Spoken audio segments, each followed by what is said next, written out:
আসসালামু আলাইকুম। সাতুলের কুঁড়েঘরে আপনাদের সবাইকে স্বাগতম। আপনারা সবাই কেমন আছেন? আমি তো আলহামদুলিল্লাহ ভালো আছি। আপনাদের দোয়া ও ভালোবাসায়। তো এই যে সকাল থেকে আজকে ব্লগ ভিডিওটা শুরু করলাম। তো আজকের ভিডিওটা দিতে একটু দেরি হয়ে যাবে, কারণ আজকে অনেক ঝড় বৃষ্টি হয়েছে, অনেক বাতাস হয়েছে। এর জন্য আমাদের আর কি কারেন্ট ছিল না, এর জন্য ভিডিওটাও দিতে পারিনি। তো প্লিজ আপনারা আমার ভিডিওটা ধৈর্য ধরে দেখবেন, আর ভিডিওটা পুরোটা দেখবেন। আর অবশ্যই ভিডিওটা একটু দেখে নেবেন কষ্ট করে, কারণ ভিডিওটা দিতে একটু দেরি হয়ে যাচ্ছে এর জন্য।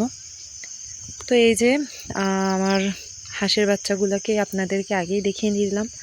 আর এই যে অনেক দিন ধরে আমার গাছে গোলাপ ধরতেছিল না, এর জন্য আজকে আর কি এই ফুলগুলো ফুটলো, এর জন্য আপনাদেরকে দেখালাম, সেটাও আপনাদের সাথে শেয়ার করলাম। আর এই তো সকাল থেকে বললাম তো শুরু করলাম ভিডিওটা। এখন আর কি আমি রান্নাবান্নায় চলে আসলাম। তো এদিকে আর কি আমি ডিম ভুনা করব আজকে। আর এই যে ডিমটা সেদ্ধ হয়ে গেছে প্রায়, এখন ভাতটা আর কি আমি চড়িয়ে দিয়েছি। এখন এখানে আর কি পেঁয়াজ, তারপরে রসুন ডালের জন্য আর কি, আর এই যে ডিমের জন্য পেঁয়াজ বাটা, এগুলো আর কি সবগুলো আমি গুছিয়ে নিয়েছি। আর এখানে ভাতটাও হয়ে যাচ্ছে। তো এক চুলায় দিলে তো দেখা যায় যে একটা একটা করে সব কিছু আর কি গুছানো যায়, দুই চুলায় দিলে একসাথে সব গুছাতে হয়। তারপরে এখানে আর কি মরিচ ছিল না, কাঁচামরিচ, তো আর কি ঢ্যাঁড়স ভাজিও করব। কাঁচামরিচ ছিল না, এজন্য ভাবলাম যে নিজেদের গাছ থেকে আর কি মরিচ পেড়ে নিই।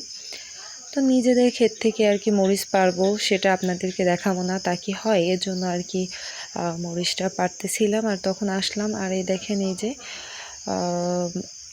গাছটা নুয়ে গেছে বৃষ্টির ছাপটে।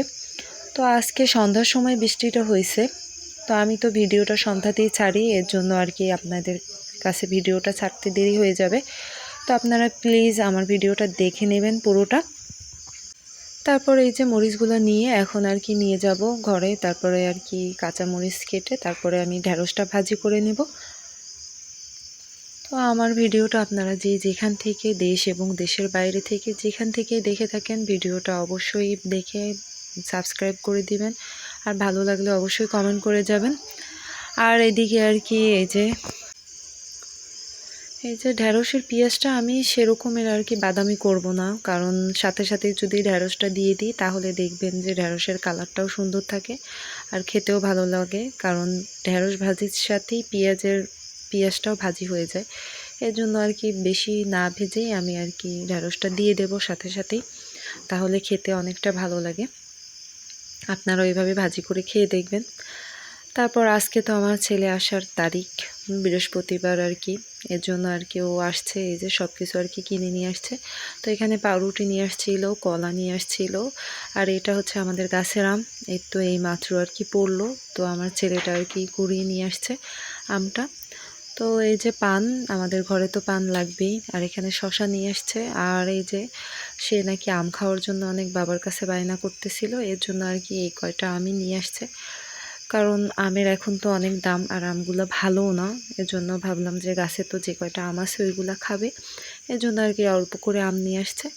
তো যাই হোক, গাছ থেকেও কয়েকটা আম আর কি পড়েছিল বাতাসে, তো আস্তে আস্তে আর কি পাকা ধরছে আম।